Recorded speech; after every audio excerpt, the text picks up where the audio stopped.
जंग में अब तक 6 अमेरिकी सैनिकों की मौत हो चुकी है। इस वक्त का जो बड़ा अपडेट है वो ये है, 6 अमेरिकी सैनिकों की मौत हो चुकी है। ईरान के हमले में अमेरिका के 6 सैनिक अब तक मारे जा चुके हैं। अमेरिकी सेंट्रल कमांड ने इन मौतों की पुष्टि भी की है। ये बड़ा अपडेट है अमेरिकी सैनिकों की मृत्यु से जुड़ा हुआ। 6 अमेरिकी सैनिकों की मृत्यु हो चुकी है। हमारे साथ खास मेहमान जुड़े हुए हैं। हमारे साथ रक्षा विशेषज्ञ वीरेंद्र सचदेवा जी हैं, उनका रुख कर लेते हैं। सचदेवा जी, अमेरिका के लिए बड़ा झटका है, क्योंकि ये माना जा रहा था कि कुछ 1-2 दिन की लड़ाई एक तरफा होगा, ईरान को की टॉप लीडरशिप मार गिराई गई है, ऐसी सूरत में घुटनों पे आ जाएगा ईरान। लेकिन ईरान तो झटके पर झटका दिए जा रहा है, चोट पर चोट दिए जा रहा है। No, definitely 2-3 few bullet points. Yes, America ने सोचा था शॉक एंड ऑ, आपको याद है शब्द बहुत यूज होता था जब इराक वॉर हुई थी कि हम शॉक एंड ऑ कर देंगे डिक चेनी और जॉर्ज बुश ने, तो इन्होंने वही प्रयास करा। बट यस, एंड सेकेंडली इनकी एक्चुअली कॉपी बुक में एक और था, वेनेजुला वाला मॉडल। इनका था पूरी टॉप की लेयर निकाल देंगे, सेकेंड लेयर जो पावर ले रही है उसको धमकाएंगे कि तू कोऑपरेट कर हमारे साथ, नहीं तो तेरे को निकालते हैं। क्योंकि वेनेजुला में इन्होंने ऐसे करा था। टॉप लेयर मदुरो निकला, डेल्सी रोड्रिगेज और उनके स्पीकर डिफेंस चीफ को बुला के स्पीकर फोन में बोला कमरे में आ जाओ। एक फ्लोरिडा से फोन आया, उनको बोला कि 15 मिनट है आपके पास, बोलो यस और नो। अगर आप नो बोलते हो तो आपके विद इन 10 मिनट्स आपको एलिमिनेट कर दिया जाएगा अभी। तो ये सोच रहे थे, पर पॉइंट ये जो निकला है कि ईरान की जो सेकेंड लेयर आई है, उभरी है फिलहाल, इट सीम्स वो क्लियर कट है, वो ऐसे गिव अप नहीं कर रहे। और उन्होंने कॉपी बुक प्लान बना रखे थे कि अगर ये होगा तो हम क्या करेंगे।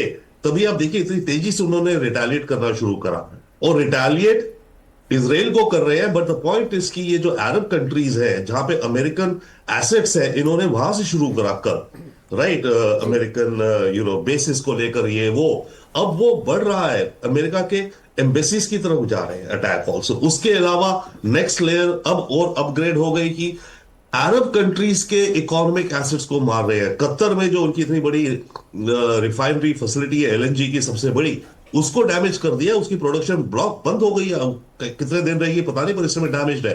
आराम को जो सऊदी अरेबिया की है उसको अटैक किया, उसमें इतना ज्यादा डैमेज नहीं हुआ।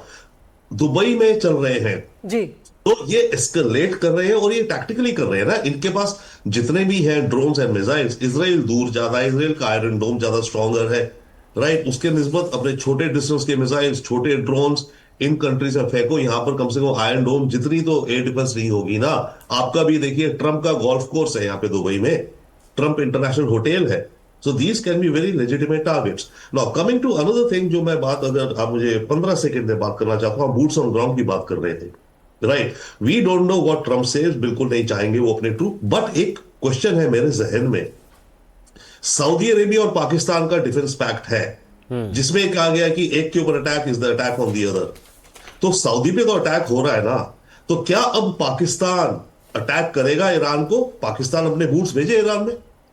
ये डिफेंस इसी सवाल को रविंद्र सर, मैं कर्नल साहब के पास यहाँ पर लेकर आऊंगी। कर्नल साहब ये बताएं यहाँ पर कि अब जब अमेरिका भी ये बात कह रहा है कि वो अपने जहाजों को और बढ़ा देगा, ताकत को और बढ़ाएगा, बूट्स ऑन ग्राउंड की बात क्या अब इसी तरह से ये सामने आ रही है? क्योंकि रिजीम चेंज की जब आप बात करते हैं तो वो वहां से बैठे बैठे तो हो नहीं पाएगी, एयर स्ट्राइक से तो हो नहीं पाएगी।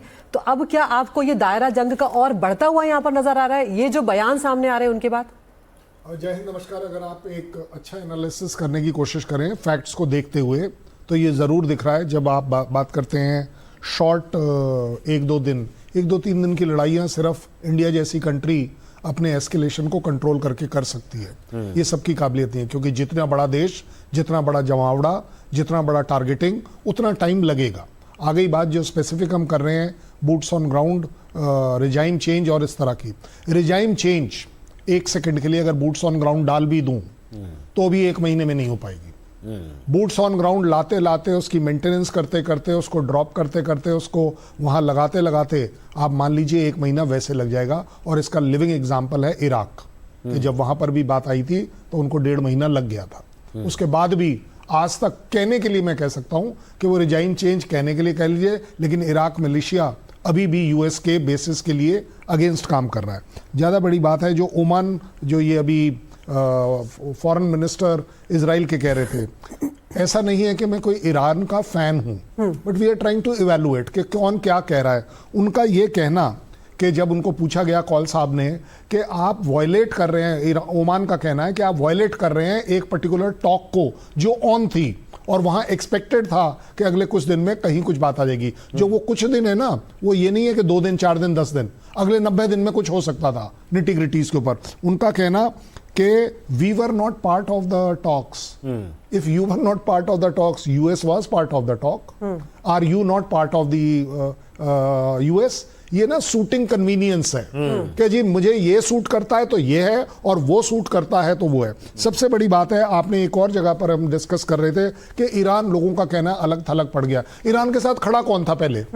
आप ये देखिए ना, ये तो सिर्फ मुस्लिम ब्रदरहुड हम लोग इवेलुएट करते हैं खड़े थे। अगर मुस्लिम ब्रदरहुड खड़ा होता तो मान लीजिए मेरी बात, ये अटैक नहीं होता। लेकिन अभी भी इस बात के चांस हैं कर्नल शैलेंद्र कि मुस्लिम ब्रदरहुड इस वॉर के दौरान खड़ा हो जाए, भले ही रूलर ना उस कंट्री के खड़े हो, पब्लिक तो खड़ी हो सकती है और सेंटिमेंट कुछ कुछ उस डायरेक्शन में जाता दिख रहा है। जिस तरह से खामनेई की मौत के बाद दुनिया भर में शिया जो है वो एकजुट होना शुरू हुए। अगर आप खड़ा है या नहीं उसका बिल्कुल, जिसको बोलते हैं ना, गवाही के तौर पर जाएंगे तो वो गवाही जब मिलेगी कि खड़ा है तो वो अटैक नहीं करेगा ईरान पर वापस, और अगर नहीं खड़ा है तो वो अटैक कर देगा।